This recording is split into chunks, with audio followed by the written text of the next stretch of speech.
మనకి ఆది కావ్యం రామాయణం.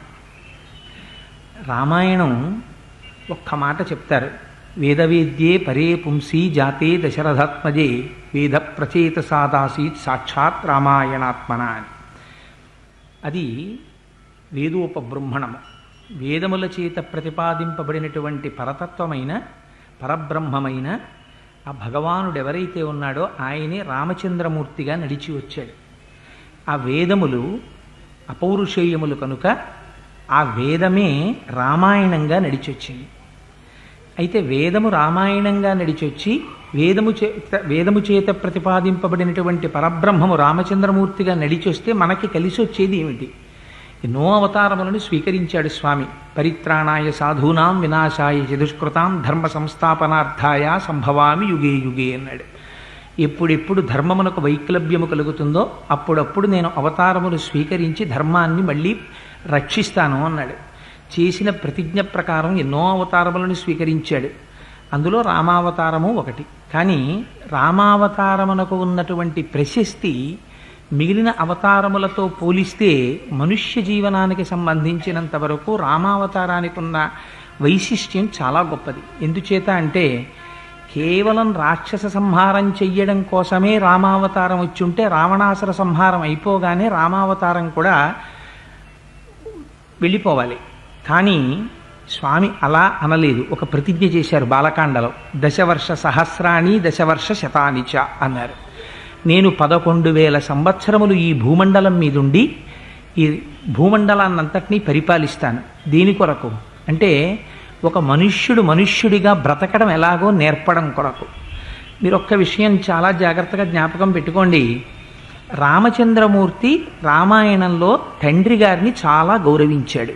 ఆయన భగవానుడు కనుక గౌరవించాడు. ఆయన భార్య సీతమ్మ తల్లిని రావణాసురుడు అపహరిస్తే గొప్ప పరాక్రమంతో రావణాసురుడి యొక్క 10 తలలు త్రుంచి సీతమ్మ తల్లిని మళ్ళీ వెనక్కి తెచ్చుకోగలిగాడు. భగవానుడు కనుక తెచ్చుకోగలిగాడు. రామచంద్రమూర్తి వశిష్ఠ విశ్వామిత్రాది గురువుల యొక్క శుశ్రూష మహోత్కృష్టంగా చేశాడు. భగవానుడు కనుక చెయ్యగలిగాడు. రామచంద్రమూర్తి 14 సంవత్సరములు అరణ్యవాసం చేశారు. కాలికి పాదుకలు లేకుండా పల్లేరుకాయలున్న అడవిలో నడిచాడు మహానుభావుడు. భగవానుడు కనుక నడిచాడు. మీరు ఇలా ప్రతిదానికి రామాయణంలో రామచంద్రమూర్తి యొక్క సాధితములన్నీ ఓసారి చెప్పుకుంటూ పక్కన భగవానుడు కనుక చేశాడు అని మీరు అనుకున్నారనుకోండి, రామాయణం యొక్క ప్రయోజనం ఏమీ ఉండదు. ఎందుచేత నేను ఈ మాట అంటున్నానంటే అసలు మనిషిగా ఎలా బ్రతకాలో చూపించడం కోసం రామాయణం వచ్చింది. మీరు అందుకే రామాయణాన్ని ఆశాంతం చదివి చూస్తే, అందుకే ఒక్కసారి సంపూర్ణ రామాయణం వినండి అని పెద్దలు అన్నారులో ఉంది. రామాయణం చదివితే రామావతారంలో రామచంద్రమూర్తి మనందరం కష్టాలు వచ్చినప్పుడు ఎలా బాధపడతామో అలా బాధపడిన మాట పరమవాస్తవం. ఆయన తన భార్యని రావణాసురుడు అపహరిస్తే విశేషంగా విలపించాడు. ఆయనకి లక్ష్మణమూర్తి మూర్ఛ చెంది భూమి మీద పడిపోతే చాలా శోకతప్త హృదయంతో, లక్ష్మణ నువ్వు లేనటువంటి సీత, నువ్వు లేనటువంటి రాజ్యం నాకెందుకు అన్నాడు. దేశే దేశే కళత్రాణి దేశే దేశే చ బాంధవాహ తంతు దేశం నపశ్యామి ఎత్ర భ్రాత సహోదర. ఎక్కడికి వెళ్ళినా భార్య దొరుకుతుంది, బంధువులు దొరుకుతారు, రాజ్యం దొరుకుతుంది. కానీ తమ్ముడు ఎక్కడి నుంచి వస్తాడు? తోడబుట్టినవాడు రమ్మంటే రాడు. అందుకని నువ్వు లేని నాడు నాకు ఈ భోగాలు అక్కర్లేదు లక్ష్మణ, అన్నీ వదిలిపెట్టేస్తాను, నువ్వు లేని నాడు నాకు ఈ జీవితం ఎందుకయ్యా అన్నాడు. అందుకని రాముడు రామాయణంలో ఒక భగవానుడి కింద ప్రవర్తించి చూపించలేదు, ఒక మనిషి ఎలా బ్రతుకుతాడో అలా బ్రతికి చూపించాడు.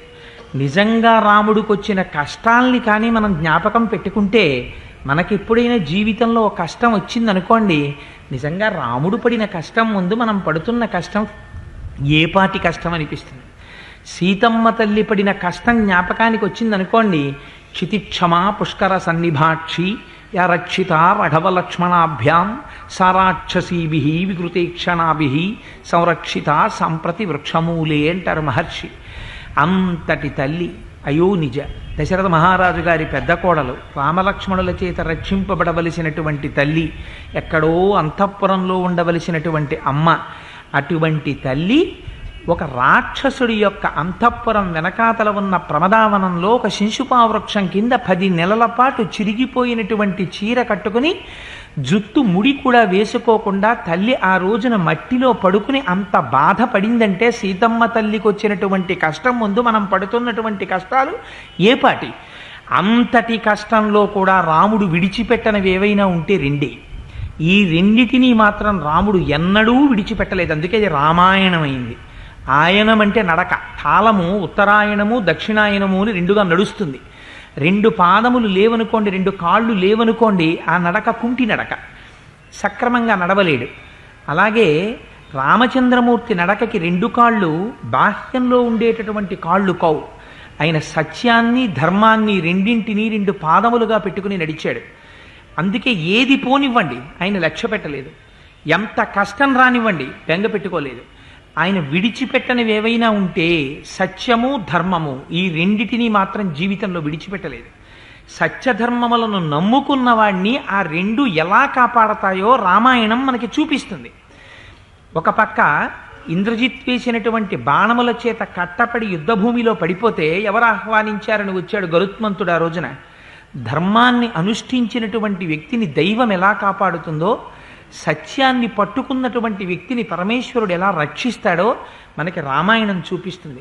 అందుకే రామాయణం ఎంతకాలం ఉంటుందో, రామాయణం ఎంతకాలం చదువుకుంటామో, రామాయణం ఎంతకాలం వింటామో, రామాయణం పట్ల విశ్వాసం మనకి ఎంతకాలం ఉంటుందో అంతకాలం మాత్రమే మానవత్వం కూడా నిలబడుతుంది. మానవత్వం లేనినాడు మానవుడిగా జన్మించే ప్రయోజనం లేదు. బాహ్యంలో అనేకమైనటువంటి ఉపాధులు తిరుగుతున్నాయి. ఆ ఉపాధులతో పాటుగా ఇది కూడా ఒక ఉపాధి. కేవలం మనుష్య ఉపాధితో వచ్చినంత మాత్రము చేత ఒరిగేటటువంటి ప్రయోజనం ఏమిటి? కానీ ఈ ఉపాధిలో ప్రవేశించి వచ్చినందుకు ఒక మనిషిగా ఎలా బ్రతకాలో తెలుసుకోవాలంటే రామాయణం తప్ప వేరొక గతి మనకి లేదు. ఎందుచేత ఎన్నో ధర్మాలు ఉండొచ్చు, కానీ ఆ ధర్మాలన్నీ చదువుతుంటే ఏదో చెప్పారండి పెద్దల ధర్మాలు అనిపిస్తుంది. కానీ ఎన్ని ఆటుపోట్లు ఎదురైనా జీవితంలో ఆ ధర్మాన్ని విడిచిపెట్టకుండా నడిచినటువంటి ఒక మహాపురుషుడి యొక్క జీవితమే రామచంద్రమూర్తి యొక్క జీవితం. తనొక రాజారాముడిగా ఉండవలసి వస్తే సీతమ్మ తల్లిని పరిత్యాగం చేశాడు. ఒక తమ్ముడి దగ్గర ఎలా ప్రవర్తించాలో రాముడు నేర్పుతాడు, ఒక తండ్రి దగ్గర ఎలా ప్రవర్తించాలో రాముడు నేర్పుతాడు, ఒక గురువు దగ్గర ఎలా ప్రవర్తించాలో రాముడు నేర్పుతాడు, తన భార్య దగ్గర ఎలా ప్రవర్తించాలో రాముడు నేర్పుతాడు, ఒక మాట ఎలా మాట్లాడాలో రాముడు నేర్పుతాడు, ఒక మాట మాట్లాడితే ఆ మాటకి కట్టుబడడం ఎలాగో రాముడు నేర్పుతాడు. ఇది రామాయణానికి ఉన్నటువంటి గొప్పతనం. అందుకే మన పెద్దలైనటువంటి వారు రామాయణాన్ని ఎన్నడూ విడిచిపెట్టలేదు. ఎంతమంది కానివ్వండి, విశ్వనాథ సత్యనారాయణ గారు అంటారు రామాయణ కల్పవృక్షం రాస్తూ, మళ్ళీ అందరూ రాసిన రామాయణమే నేను రాయడం ఎందుకు అంటే, ప్రతి పూట తిన్నన్నమే మళ్ళీ ఎందుకు తింటున్నావు అంటే, అన్నం తినకపోతే ఉండలేవు కనుక. రామాయణం లేనినాడు అసలు మనిషికి జీవితమే లేదు. మనిషి జీవితాన్ని మనిషి జీవితంగా నిలబెట్టగలిగింది, మనిషిగా ప్రవర్తింప చేయగలిగింది సృష్టిలో రామాయణం ఒక్కటే. ఎక్కడ రామాయణం చెప్పబడుతుందో, ఎక్కడ రామాయణం వింటారో అక్కడక్కడ దేవతలందరూ వచ్చి వింటారు. కాదు కాదు, అన్నిటికన్నా గొప్ప విషయం, ఎత్ర ఎత్ర రఘునాథ కీర్తనం తత్ర తత్ర కృతమస్తకాంజలిం బాష్పవారి పరిపూర్ణలోచనం మారుతిం నమతరాక్షసాంతకం. ఎక్కడైనా రామాయణం వినపడితే చాల్ట, రామకథ వినపడితే చాల్ట, రామనామం వినపడితే చాల్ట, స్వామి హనుమ ఏదో ఒక రూపంలో వచ్చి కన్నుల వెంట నీరు కారిపోతుండగా పొంగిపోతూ అందరికన్నా ముందొచ్చి, తెలియచ్చు తెలియకపోవచ్చు, ప్రాంగణంలో ఎక్కడో ఒక చోట కూర్చుని కథాకాలక్షేపం పూర్తయిపోయిన తర్వాత వెళ్ళలేక వెనక్కి తిరిగి చూస్తూ కన్నుల నీరు కారుస్తూ వెడతారట. ఈశ్వరాంశ సంభూతుడైనటువంటి హనుమ ఎక్కడ పాదం పెట్టారో అక్కడ మంగళం జరిగి తీరుతుంది. ఎక్కడ రామనామం చెప్పారో అక్కడ మంగళం జరిగి తీరుతుంది.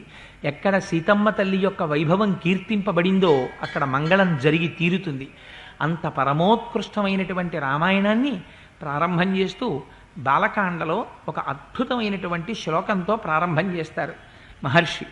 ఆయన అంటారు, తపస్వాధ్యాయ నిరతం తపస్వీ వాగ్విదాంవరం నారదం పరిపప్రచ్చర్ వాల్మీకిర్మునిపుంగవం. అందులో అంటారు, తపస్వాధ్యాయ నిరతం రామాయణం ప్రారంభమవుతోంది. ప్రారంభమవుతూ అందులో అంటారు, ఒకరు వేరొకరిని ప్రశ్న వెయ్యవలసినటువంటి సమయం ఆసన్నమైంది. ఎవరు ఎవరిని ప్రశ్న వెయ్యాలి అంటే వాల్మీకి మహర్షి నారద మహర్షిని ప్రశ్న వెయ్యాలి.